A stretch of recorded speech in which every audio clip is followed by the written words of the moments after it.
Chapter 211 दफनाए गए सच। Crystal जब Bonnie के साथ व्हाइट परिवार के घर लौटी तो वो अब भी उलझन में थी। बॉनी ने उससे कोई कठोर बात नहीं की, बस इतना कहा कि आज रात हैरल्ड को दफनाया जाएगा और उसकी पत्नी होने के नाते क्रिस्टल को वहां होना ही होगा। क्रिस्टल के पास मना करने का कोई कारण नहीं था, इसलिए वो बॉनी के साथ पुराने व्हाइट मेनर वापस चली गई। क्रिस्टल को लगा था कि बॉनी रास्ते में कुछ कहेगी, लेकिन उसने पूरे रास्ते एक भी बात नहीं की, जैसे क्रिस्टल वहां मौजूद ही न हो। व्हाइट परिवार का घर हमेशा की तरह सफेद रंग में रंगा था। चारों तरफ सफेद झंडे लगे थे। नौकरों के चेहरे उदास थे, हालांकि क्रिस्टल को नहीं पता था कि यह सच में हैरल्ड के लिए था या सिर्फ दिखावा। क्रिस्टल को शोक के कपड़े पहनाए गए और उसे उसी शोक गृह में ले जाया गया जिससे वो अच्छी तरह परिचित थी। वेदी पर हैरल्ड की तस्वीर अब भी रखी थी। क्रिस्टल ने एक नज़र डाली और धीरे से घुटनों के बल बैठ गई।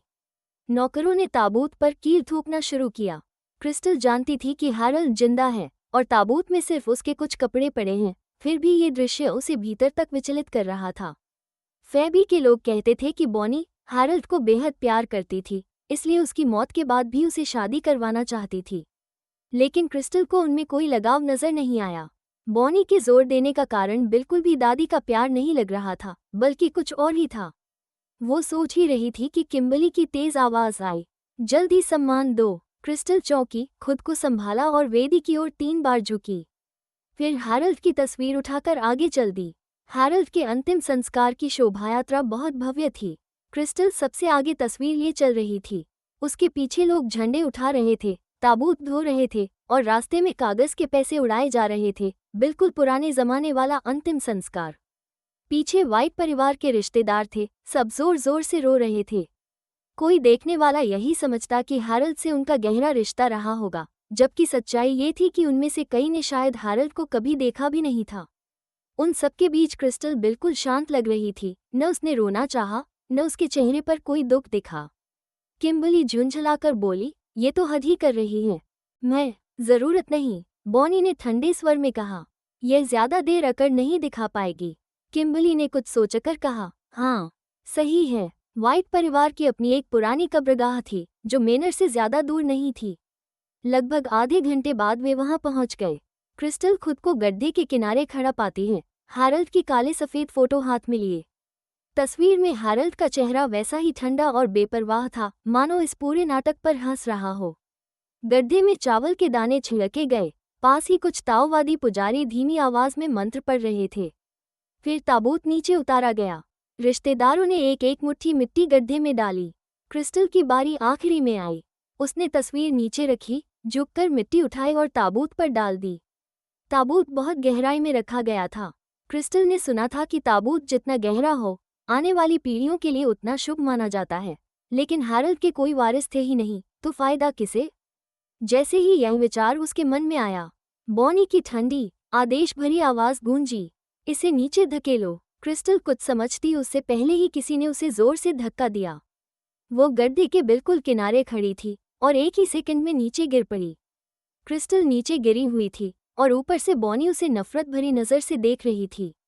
उसके झुर्रियों भरे चेहरे पर जरा भी भाव नहीं था, बस ठंडी क्रूरता। जब हैरल्ड से शादी कर ली है तो उसके साथ दफनाना भी पड़ेगा। चैप्टर 212 मौत का गड्ढा। क्रिस्टल को अपनी सुनाई बातों पर यकीन ही नहीं हुआ। हैरल्ड के साथ दफन कर दो। हैरल्ड पहले मजाक में कह चुका था कि वो क्रिस्टल के साथ मर जाएगा, लेकिन वो केवल चिढ़ा रहा था। क्रिस्टल जानती थी, लेकिन बॉनी, वह तो पूरी तरह गंभीर थी। क्रिस्टल की पूरी देह मिट्टी से भरी थी। उसने ऊपर देखा तो बॉनी के चेहरे पर बिल्कुल भावहीन, ठंडी अभिव्यक्ति थी। एक पल के लिए क्रिस्टल को लगा कि किसी को जिंदा दफनाना बॉनी के लिए बहुत ही सामान्य बात है। किम्बली ने बॉनी को सहारा दिया और क्रिस्टल को घूरकर बोली, क्या तुम्हें सच में लगा कि व्हाइट परिवार में शादी करके तुम सुखी जीवन जियोगी? क्रिस्टल ने कांपती आवाज में कहा, आप लोग कानून तोड़ रहे हैं। वो ताबूत के सहारे उठ खड़ी हुई। उसकी उंगलियां धीरे से जेब में पड़े फोन को छू रही थीं। जैसे ही उसने कॉल मिलाने की कोशिश की, किम्बली की आवाज गूंजी, कोशिश भी मत करो, यहाँ सिग्नल जैमर लगा है, फोन काम नहीं करेगा। क्रिस्टल सन रह गई। उसने फोन निकाला, वाकई कोई सिग्नल नहीं। वे पूरी तैयारी करके आए थे। बॉनी ने अपनी माला के मोतियों को घुमाते हुए शांत स्वर में कहा, तुम्हारे जैसे नीच दर्जे के व्यक्ति के लिए हैरल्ड के साथ दफन होना भी सम्मान है। उसकी मौत के बाद भी उसे शादी करके तुमने एक तरह से अपना रुतबा बढ़ाया है। अगर सब कुछ अचानक न हुआ होता तो मैं तुम्हें कभी नहीं चुनती। किम्बर्ली भी बोली, हाँ, ये तुम्हारे लिए बहुत बड़ा सम्मान है। ताओवादी पुजारी भी आगे आ गए।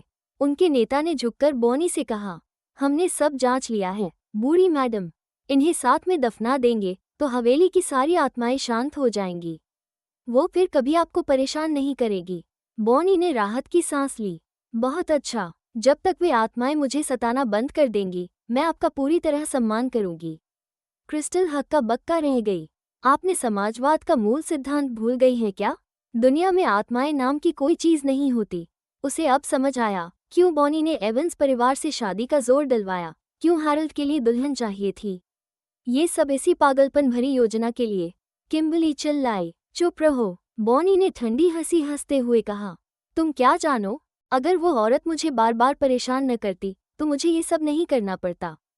क्रिस्टल को समझ नहीं आया कि वो किसकी बात कर रही थी, लेकिन बॉनी के चेहरे पर इतनी नफरत थी कि क्रिस्टल की रूह कांप गई। ताओवादी पुजारी ने क्रिस्टल से कहा, यंग मैडम, उदास मत हो। आपकी उम्र पहले ही घटनी थी। अब जब मैंने आपको मास्टर वाइट से लाल धागे से जोड़ दिया है तो आप नीचे भी सुखी रहेंगी। क्रिस्टल का धैर्य टूट गया। मुझे जिंदा दफनाना अलग बात है, ऊपर से कहते हो कि मेरी उम्र ही कम थी। अगर ये आशीर्वाद है तो तुम खुद लेना चाहोगे? आओ, मैं देता हूँ। पुजारी हड़बड़ा गया। यंग मैडम, क्रिस्टल ने गंभीर चेहरा बनाकर कहा, क्यों न आप ही हैरल्ड के साथ मर जाएं?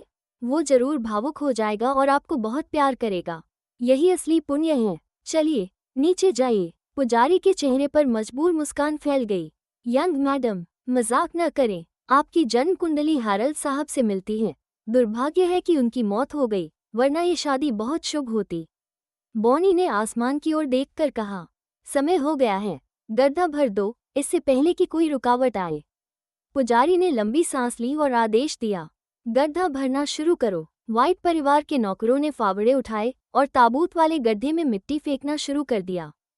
चैप्टर 213 मौत की दहलीज पर। रात के लगभग 10 बज रहे थे। आसमान में कुछ ही तारे थे और चांद भी ठंडा बेरहम सा लग रहा था। व्हाइट परिवार की कब्रगाह में कुछ मध्यम दिए जल रहे थे, बस इतना कि आकृतियां दिखाई दे। अधिकतर अंतिम संस्कार की भीड़ लौट चुकी थी, अब सिर्फ व्हाइट परिवार के नौकर बचे थे। वे गड्ढे को ऐसे घेरे खड़े थे जैसे कोई जानवरों का झुंड किसी मासूम शिकार को घेर लेता है, और वो शिकार क्रिस्टल थी। गर्मी की रात की ठंडी हवा भी किसी सिहरन भरी चेतावनी जैसी लग रही थी। दूर कहीं कोई अजीब सी आवाज में रोता हुआ पक्षी सुनाई देता और माहौल और भी उदास हो जाता। ताबूत का गड्ढा इतना गहरा था कि उसकी ऊंचाई क्रिस्टल से भी ज्यादा थी। वो खुद तो कभी नहीं चढ़ पाती, और वैसे भी चारों तरफ खड़े नौकर उसे कोई मौका नहीं देने वाले थे। फावड़े भर भर कर मिट्टी गिरनी शुरू हो गई। कुछ ही मिनटों में क्रिस्टल के पैरों के नीचे से जमीन खिसक गई, खड़े रहने की जगह भी नहीं बची। कुछ नौकरों ने तो जानबूझकर मिट्टी उसके ऊपर फेंकी, जिससे वो सिर से पांव तक कीचड़ से ढंक गई। उसने पहले भी निराशा देखी थी। सबसे बड़ी निराशा कॉलेज एंट्रेंस एग्जाम की रात डेबी ने उसे लकड़ी के शेड में बंद कर दिया था। वो चाहे जितना जोर लगाती, ताला नहीं खुलता। उस वक्त वो लगभग टूट गई थी। उज्जवल भविष्य सामने था, लेकिन एक दरवाजा उसे उससे अलग कर रहा था, जिसे वो चाहकर भी पार नहीं कर पा रही थी। आखिर किसी ने ताला खोल दिया था, लेकिन आज क्रिस्टल ऊपर देख रही थी। चेहरे ठंडे, भावहीन, नकली मुखौटों जैसे। इस बार वो सचमुच टूटने वाली थी, और ये तो सीधे मौत थी। उसे बचाने कोई नहीं आने वाला था।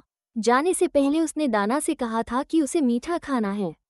दाना ने कहा था कि वो बहुत अच्छा बनाती है, क्रिस्टल लौटेगी तो खिला देगी। अब वो मिठाई भी नहीं खा पाई, और एक और पछतावा था, उसने हैरल्ड से विदा नहीं ली।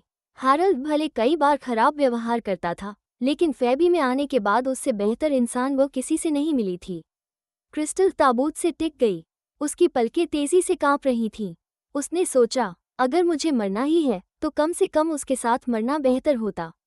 कपड़ों के ढेर के साथ नहीं, कम से कम, जैसा पंडित ने कहा था, हैरल्ड परलोक में मेरी रक्षा करता। बॉनी ने चांद की ओर देखा और अपनी माला के मोतियों को और तेजी से घुमाने लगी। जल्दी करो, सब जल्दी करो। नौकरों ने और तेजी से मिट्टी डालनी शुरू की। क्रिस्टल के घुटने तक मिट्टी भर चुकी थी। मध्यम रोशनी धुंधली होकर मानो भटकती आत्माओं जैसी लगने लगी। क्रिस्टल जैसी मजबूत लड़की भी अचानक यकीन करने लगी कि शायद आत्माएं सच में होती हैं। लेकिन आत्माएं नर्क की नहीं, बल्कि इसी चमकती दुनिया की। बॉनी बड़बड़ाने लगी, ललानी, तुम्हारा बेटा अब तुम्हारे पास आ गया है। मैं उसे ठीक से विदा भी कर दूंगी। अब मुझे परेशान मत करना। अगर फिर परेशान किया तो तुम्हारी आत्मा को भी मिटा दूंगी। उसकी गंदी धुंधली आंखों में किसी औरत की परछाई झलकती महसूस हुई। उसकी पुतलियां सिकुड़ गईं, फिर क्रिस्टल की ओर ऐसे घूरा जैसे उसे निगल जाएगी। क्रिस्टल, अगर किसी को दोष देना है तो अपनी किस्मत को देना। अगली जिंदगी में किसी अच्छे घर में जन्म लेना। क्रिस्टल ने होंठ काटते हुए कहा। अगर मैं यहीं दफना दी गई।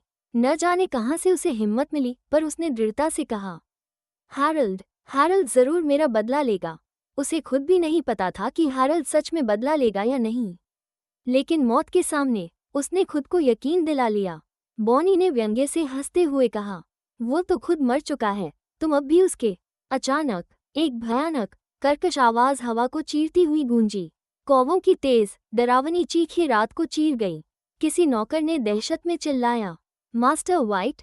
चैप्टर 214 मौत से लौटता हुआ इंसान। बॉनी का शरीर एकदम सख्त हो गया। उसने तुरंत पीछे मुड़कर देखा। कब्रिस्तान के किनारे कई गाड़ियां खड़ी थीं। अगले ही पल एक आदमी कार से उतरा। उसका लंबा काला विनकोट रात की तरह ही काला था, लेकिन उससे भी ज्यादा ठंडा और निर्दयी। वो रोशनी की उल्टी दिशा से चलकर आ रहा था। मंद रोशनी उसके चेहरे की आधी बनावट को काटती हुई गुजर रही थी। आधा चेहरा धुंधली रोशनी में, आधा गहरी अंधेरी रात में छिपा हुआ। उसे देखते ही ऐसा लगता था जैसे कोई दुष्ट आत्मा नरक की गहराइयों से निकलकर चली आ रही हो। उसके हर कदम का बोझ लोगों के दिलों पर पड़ रहा था, मानो वो खून और मौत की गंध लेकर आया हो। उसके भारी बूटों की थाप जमीन पर पड़ते ही सबका दिल दहल गया। दिल कांप गए, सांसें थम गईं। वो ऐसा व्यक्ति था जिसे देखकर इंसान खुद ब खुद झुकने को मजबूर हो जाए। बिजनेस की दुनिया में वो एक नामी शख्सियत था, और लोग ये भूल चुके थे कि वो कभी स्पेशल फोर्स का एक घातक हथियार था। एक ऐसा आदमी जो युद्ध भूमि में अजेय था। बॉनी डर के मारे एक कदम पीछे हटी और लगभग गिर ही गई। उसने कांपते हुए हैरल्ड को देखा और फुसफुसाई, तुम इंसान हो या भूत? हैरल्ड ने उसे ठंडी नज़र से देखा। 20 साल बीत गए थे। बॉनी बूढ़ी हो चुकी थी, पर उसकी आंखों की वो वही क्रूरता अब भी बरकरार थी। समय इंसान को अच्छा नहीं बनाता, क्रूर लोगों को और भी निर्दयी बना देता है। हैरल्ड 3 मीटर दूर खड़ा था। वो सीधा, ठंडा, निश्चल, जैसे किसी की गर्दन पर टंगी हुई तेज तलवार। पुरानी मैडम, आप चाहती है कि मैं इंसान रहूं या भूत? बॉनी की समझ धीरे धीरे लौटी।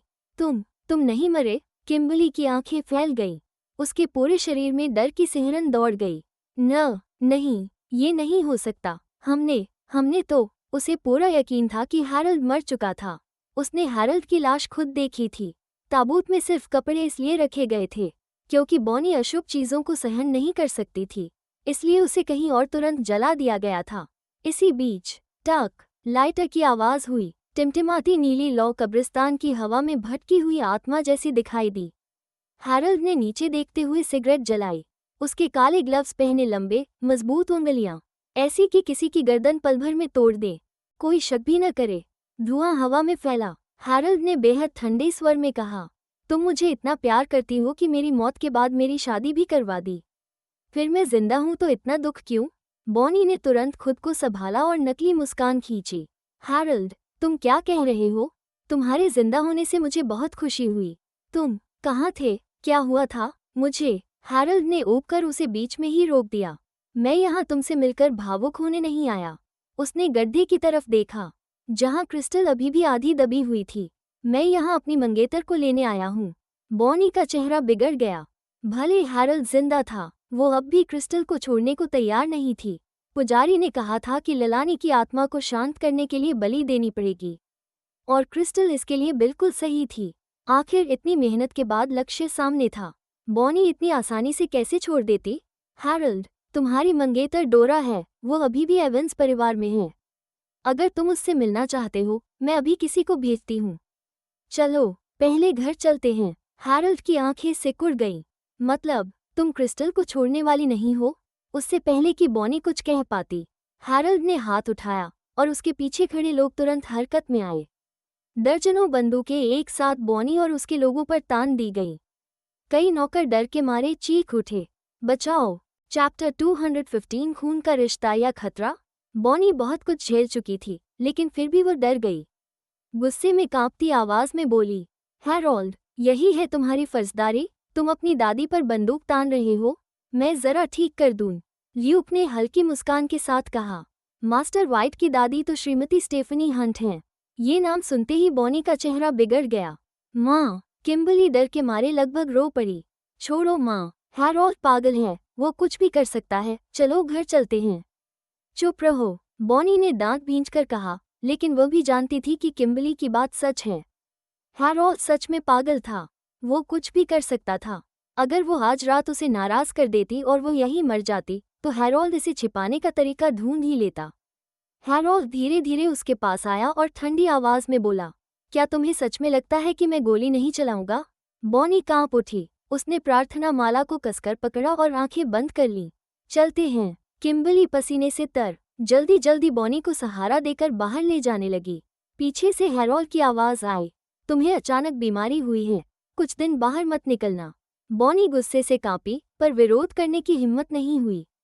ल्यूक मुस्कुराया, मैडम हॉट हमेशा बहुत फर्जदार रही हैं, कृपया उनका अच्छे से ख्याल रखना। किम्बर्ली ने दांत पीसते हुए कहा, बिल्कुल। ल्यूक को कुछ याद आया और बोला, और हाँ, सिरिल में खास प्रतिभा नहीं है, कल से मैं खुद उसे व्यापार सिखाऊंगा। ये सुनते ही किम्बर्ली का खून खौल उठा। मेरे बेटे के साथ क्या करने वाले हो? अगर तुमने शाश, ल्यूक फुसफुसाया, मास्टर वाइट अभी गुस्से में हैं। अगर तुमने उन्हें और चिढ़ाया तो वो तुम्हारी हड्डियां यहीं दबा देंगे। किम्बर्ली तड़प कर चुप हो गई। हैरोल्ड ने अपने दस्ताने उतारे और जमीन पर फेंक दिए। आज की रात जिन जिन लोगों ने इसमें हिस्सा लिया, उन्हें निपटा दो। ल्यूक चौंका, फिर सिर झुकाकर बोला, जी।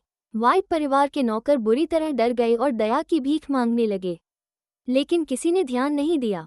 उन्हें तुरंत पुलिस स्टेशन भेज दिया गया। हर तरफ सन्नाटा था, इतना कि घास में छिपे कीड़ों की आवाज भी सुनाई दे रही थी। हैरोल्ड गड्ढे के पास पहुंचा जहां आधी मिट्टी भर चुकी थी। क्रिस्टल मिट्टी से ढकी हुई थी, केवल उसका ऊपरी शरीर और सिर बाहर दिखाई दे रहा था। उसके सफेद गालों पर मिट्टी लगी थी, जैसे कोई छोटा मशरूम जमीन से अभी अभी बाहर आया हो। क्रिस्टल बिना पलक झपकाए हैरोल्ड को देख रही थी। कुछ पल बाद धीमी आवाज में बोली, तुमने अभी तक मुझे बाहर क्यों नहीं निकाला? फिर उसकी आंखों से मोटे आंसू गिर पड़े, सीधे हैरोल्ड के दिल पर। वो खुद को कोसने लगी। वो तब नहीं रोई जब उसे नीचे धक्का दिया गया, ना तब जब बॉनी ने उसे यातना दी, ना तब जब उसे जिंदा दफनाया जा रहा था, लेकिन हैरोल्ड को देखते ही वो फूट फूट कर रो पड़ी। क्यों? हैरोल्ड को जरूर लगेगा कि वो बहुत कमजोर है। क्यों रो रही हो? हैरोल्ड तेजी से गड्ढे में कूद गया। उसने हाथ बढ़ाकर क्रिस्टल के आंसू पोंछे और उसकी पलक पर एक हल्की किस रखी। बहुत मुलायम आवाज में बोला, क्रिस्टल, मत रो, मैं आ गया हूँ। चैप्टर 216 मिट्टी, आंसू और एक सुरक्षित घर। जब इंसान बहुत दुखी होता है तो उसे किसी की तसल्ली भी नहीं सुहाती। क्रिस्टल रोने ही वाली थी, लेकिन जैसे ही उसने हैरोल्ड की आवाज़ सुनी, वो फूट फूट कर रो पड़ी और बेचैनी से अपनी बाहें आगे बढ़ाकर उससे गले लगाने की मांग की। हैरोल्ड ने उसका हाथ पकड़ा और बोला, क्रिस्टल, तुम अभी एक छोटे भूरे पिल्ले जैसी लग रही हो। क्रिस्टल हक्का बक्का रह गई। तुमने मुझे कैसे डांटा? हैरोल्ड शांत स्वर में बोला, मैं डांट नहीं रहा, बस सच बोल रहा हूँ। जरा खुद को देखो। क्रिस्टल ने आंसू पोंछे, तो फिर पहले मुझे बाहर निकालो। हैरोल्ड ने उसे ऊपर से नीचे तक देखा और हल्की मुस्कान दी। मुझसे गलती हो गई, तुम्हें पिल्ला नहीं कहना चाहिए था। क्रिस्टल ने हैरानी से पूछा। तो? हैरोल्ड बोला, तुम गाजर लग रही हो, जिसे मैं जमीन से खींचकर बाहर निकालूंगा। क्रिस्टल बोलती रह गई। वो फिर से रोने वाली थी। हैरोल्ड खड़ा हुआ, थोड़ा झुका और क्रिस्टल को बाहों में लेकर ऐसे बाहर खींचा जैसे सच में मिट्टी से जुड़ी किसी गाजर को निकाल रहा हो। क्रिस्टल ने तुरंत उसे कसकर गले लगा लिया, इस बात की परवाह किए बिना कि वो सिर से पांव तक मिट्टी से भरी हुई थी। मैं तो लगभग जिंदा दफन ही हो गई थी, वो सुबकते हुए बोली। हैरोल्ड ने उसे बच्चे की तरह थामकर उसकी पीठ थपथपाई। ऐसा कुछ नहीं होने देता, मैं आ गया हूँ, है ना? क्रिस्टल के लिए गड्ढे से निकलना मुश्किल था, लेकिन हैरोल्ड के लिए यह कोई बड़ी बात नहीं। उसे गोद में लिए हुए भी वो आसानी से ऊपर चढ़ गया। क्रिस्टल ने आंसुओं भरी आंखों से गड्ढे की ओर देखा और अचानक उसे एहसास हुआ कि हैरोल्ड ने उसे किस तरह बाहर निकाला था और यह कितना शर्मनाक लग रहा था। मुझे लगता है कि तुम मुझे फिर से दफना दो, क्रिस्टल रोते हुए बोली। बहुत शर्मिंदगी हो रही है, हैरोल्ड बोला। किसी ने नहीं देखा, क्या तुम इंसान नहीं हो?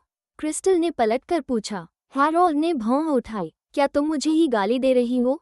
नहीं, क्रिस्टल ने फिर चेहरा पोंछा, लेकिन वह पूरा कीचड़ से भरा था। फिर उसने चोरी चुपके अपना हाथ हैरोल्ड के कॉलर पर रगड़ लिया। मुझे बहुत भूख लगी है, उसकी हल्की बैठी हुई आवाज़ हैरोल्ड के कान के पास नरमी से गूंजी। डाना मिठाई बनाने वाली थी, लेकिन मैं तो उसे खाने का मौका भी नहीं पा रही थी। हैरोल्ड ने सिर हिलाया। चलो, मैं तुम्हें घर ले चलता हूँ। क्रिस्टल को उसकी यह बात बहुत पसंद आई। वो उसे घर ले जाएगा, जैसे इस दुनिया में उसका सच में कोई घर हो, एक सुरक्षित ठिकाना। ल्यूक ने कार का दरवाज़ा खोला। हैरोल्ड उसे अंदर बैठाने ही वाला था कि क्रिस्टल ने उसके कंधे पर थपथपाया। पहले मुझे नीचे उतारो। हैरोल्ड ने भौं उठाई लेकिन मान गया। क्रिस्टल उछलकर नीचे उतरी और जितनी हो सके उतनी मिट्टी झाड़ने लगी। फिर कार में बैठी। हैरोल्ड हल्का हंसा। कार में बैठने से पहले इतनी सफाई, और मेरे ऊपर मिट्टी रगड़ दी? क्रिस्टल ने आंखें बड़ी करते हुए कहा। मैंने क्या? तुम्हारे पास सबूत है? हैरोल्ड उसके बगल में बैठ गया। कॉलर पर मिट्टी है, क्या फोटो लेकर सबूत इकट्ठा करूं? तुम तो बहुत बुरे हो। क्रिस्टल की आंखें फिर भर आईं। मैं इतनी मुसीबत में हूं और तुम मुझे इस छोटी सी बात पर डांट रहे हो। हैरोल्ड चुप रह गया, फिर बोला, ठीक है, मत रो। क्रिस्टल कार की सीट पर सरक कर खिड़की की तरफ मुड़ी और बोली, अगर मैंने तुम्हारी बात मानी तो मेरी इज्जत चली जाएगी। हैरोल्ड ने क्लिक की आवाज़ की। उसे लगता था कि क्रिस्टल हर दिन और मुश्किल होती जा रही है। पहली मुलाकात में क्या ये लड़की इतनी बोलती थी? अचानक हैरोल्ड ने उसे पकड़कर अपनी बाहों में खींच लिया। ठीक है, उसने कहा, मान लो मैंने कुछ कहा ही नहीं। जितनी मर्जी हो, मुझ पर मिट्टी रगड़ लो। चैप्टर 217 छिपे दुश्मन और एक गहरी नफरत। उस वक्त रात की हवा तेज थी, जंगल खड़ा था और आसमान बिल्कुल साफ। फ्रंट सीट पर बैठा ल्यूक हैरोल्ड की बातें सुनकर चुपचाप आह भरने लगा। जिन लोगों पर घटना बीती वे उलझे रहते हैं और जो बाहर से देखते हैं उनकी नज़र साफ होती है। उसे साफ दिख रहा था कि मास्टर वाइट को अभी भी पता नहीं कि क्रिस्टल कब उसकी जिंदगी का वो हिस्सा बन गई जिसे वो कभी खो नहीं सकता। फ्लावर लैंड की ओर का रास्ता लंबा था। क्रिस्टल हैरोल्ड की बाहों में लेटी लेटी ही सो गई। हैरोल्ड ने झुककर उसके चेहरे पर बचे आंसू टिश्यू से पोंछे और पूछा, उन तांत्रिकों के बारे में पता चला? ल्यूक बोला, हाँ, कुछ जानकारी मिली है। लगभग 1 महीने पहले ओल्ड मैडम की नींद बहुत खराब रहने लगी। वो बार बार सपना देखती कि फर्स्ट मैडम उसकी जान लेने लौटी है। ये कहते हुए ल्यूक थोड़ा रुका। हैरोल्ड चुप रहा तो उसने आगे कहा, दूसरी मैडम ने ही उन तांत्रिकों को ओल्ड मैडम से मिलवाया था। उन्होंने पूजा पाठ करवाया और कुछ दिन तक ओल्ड मैडम को बुरे सपने नहीं आए, इसलिए वो उन पर बहुत भरोसा करने लगी। लेकिन ये शांति ज्यादा दिन नहीं चली। 2 हफ्ते बाद फिर से बुरे सपने शुरू हो गए। तब उन तांत्रिकों ने कहा कि फर्स्ट मैडम की मौत बहुत भयानक हुई थी, इसलिए उसका भूत आसानी से नहीं जाएगा। ये सुनकर हैरोल्ड ने हल्की हंसी छोड़ी। उसे इतना समझ नहीं कि दुनिया में भूत नहीं, उसके दिल में ही भूत बसते हैं। ल्यूक भी मुस्कुराया। जब आप सिटी एंड में बिजनेस ट्रिप पर गए थे और कार एक्सीडेंट हुआ, तब उन्हीं तांत्रिकों ने सुझाव दिया कि आप फर्स्ट मैडम के बेटे थे, शादी से पहले मर गए, इसलिए आपकी आत्मा भटक रही है। अगर आपकी आत्मा को किसी जिंदा इंसान के साथ दफन कर दिया जाए तो फर्स्ट मैडम का क्रोध शांत हो जाएगा और ओल्ड मैडम को फिर कभी परेशानी नहीं होगी। हैरोल्ड ने तिरस्कार से कहा, अब समझ नहीं आता तांत्रिक ज्यादा मूर्ख हैं या ओल्ड मैडम जो ऐसे बेहुदा झूठ पर भरोसा करती हैं। उसने क्रिस्टल का हाथ थामा। उसकी उंगलियां नाजुक, मुलायम और छोटी थीं, स्पर्श करने में बेहद सुकून देने वाली। मार्क ने मुझे हटाने के लिए एक्सीडेंट करवाया था, लेकिन किम्बली ने क्रिस्टल को क्यों फंसाया? हैरोल्ड ने पूछा। ल्यूक ने कुछ क्षण सोचा। दूसरी मैडम ने शायद जाल नहीं बिछाया, बल्कि वो सच में तांत्रिकों की बातों पर यकीन कर बैठी। हैरोल्ड कुछ पल के लिए चुप रह गया। मैंने उसके दिमाग को ज़रूरत से ज़्यादा समझदार मान लिया था। इसके बाद कार शहर में प्रवेश कर चुकी थी। चारों तरफ नियॉन लाइटें थीं, जो हज़ारों साल पुराने इस शहर को रंगीन बना रही थी, जहां लोग अपनी अपनी खुशियां खोजते फिरते थे। हैरोल्ड बोला, और तुम्हें नहीं लगता कि सबसे अजीब बात यह है कि उसने मार्क को इस्तेमाल करने में इतनी मेहनत क्यों की। उसकी आवाज़ में एक तीखी मुस्कान थी। सीधे हमला करना आसान था। मार्क और किम्बर्ली जैसे दो बेवकूफ़ों को मिलाकर योजना बनवाना बहुत जोखिम भरा था। ल्यूक ने सिर हिलाया। हाँ, ये बात मैं भी नहीं समझ पाया। आखिरकार दूसरी मैडम और मिस्टर वाइट बहुत समझदार नहीं हैं, हैरोल्ड धीरे से बोला। मास्टरमाइंड चाहता है कि वाइट परिवार खुद ही खुद को खत्म करे। उसकी आंखें सिकुड़ गईं। वो सिर्फ मुझसे नफरत नहीं करता, वो ठंडी आवाज में बोला, वो पूरे वाइट परिवार से नफरत करता है। अध्याय 218 घर वापसी की रात। बुजुर्ग मैडम को नजरबंद कर दिया गया है। नौकरानी ने सिर झुकाए हुए बुद्ध कक्ष में प्रवेश किया और धीमे स्वर में बोली, दूसरी मैडम को भी आंगन में बंद कर दिया गया है। बुद्ध की मूर्ति के कोमल झुके हुए नेत्रों के बीच रात भर दिया जल रहा था। चंदन की खुशबू फैली हुई थी। एंटोनियो फर्श पर बिछे आसन पर घुटनों के बल बैठा था। उसने धीरे धीरे अपनी आंखें खोलीं। उसकी आवाज़ मंद थी। क्या हैरोल्ड लौट आया? नौकरानी बोली। हाँ, बड़े मालिक बिल्कुल सुरक्षित वापस आ गए। एंटोनियो ने दिए की बाती को हल्का सा उठाया। नौकरानी खुद को रोक न सकी और पूछ बैठी, तो आपको पहले से पता था कि युवा मालिक जीवित हैं? इसलिए तो वे अपने बेटे के कथित अंतिम संस्कार में भी नहीं गए थे। मुझे नहीं पता था। एंटोनियो ने दिए में थोड़ा और तेल डाला। लो उसकी गहरी आंखों पर पड़ रही थी, जहां चेहरे की बनावट में हैरोल्ड की लगभग 50-60% झलक थी, पर उसके नैन नक्श उससे भी ज्यादा कठोर और दृढ़ थे। वो चाहे जिंदा हो या मरा हुआ, इससे मुझे कोई फर्क नहीं पड़ता। नौकरानी हक्की बक्की रह गई और तुरंत चुप हो गई। कुछ पल बाद एंटोनियो बोला, एवंस परिवार की वो लड़की, वो कैसी है? नौकरानी थोड़ी सोचकर बोली, मिस एवंस ज्यादा समय पुराने घर में नहीं रहती। मैंने उन्हें बस 1-2 बार ही देखा है। वो मिस डोरा से पूरी तरह अलग हैं। उनमें मैडम शिया की झलक मिलती है। क्लोई। एंटोनियो ने नाम बुदबुदाया, फिर सिर हिलाकर हल्की हंसी दी। क्लोई को मरे 19 साल हो चुके हैं। नौकरानी की नज़र अनायास बुद्ध प्रतिमा के पास रखे स्मृति पट पर चली गई। उस पर मेरी प्रिय पत्नी लेलानी की आत्मा के शब्द खुदे थे, जिन्हें एंटोनियो ने स्वयं उकेरा था।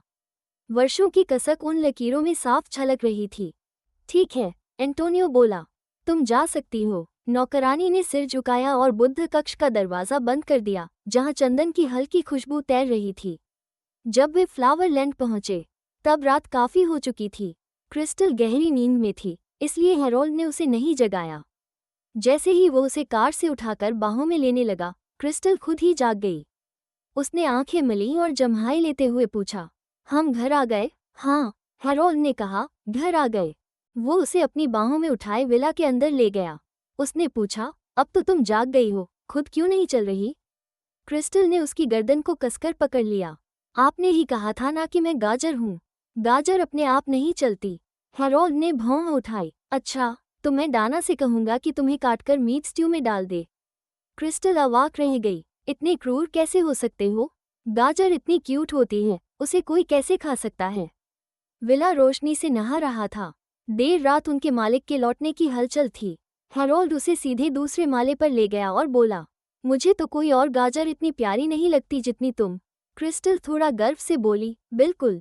बाथरूम की लाइट जलाते हुए हैरोल्ड ने पूछा, और बताओ, क्या तुम स्वाद में भी ज्यादा अच्छी हो? क्रिस्टल, नहीं। वो उसे हल्का सा धक्का देकर बोली, बाहर जाइए, मुझे नहाना है। हैरोल्ड बोला, मुझे भी।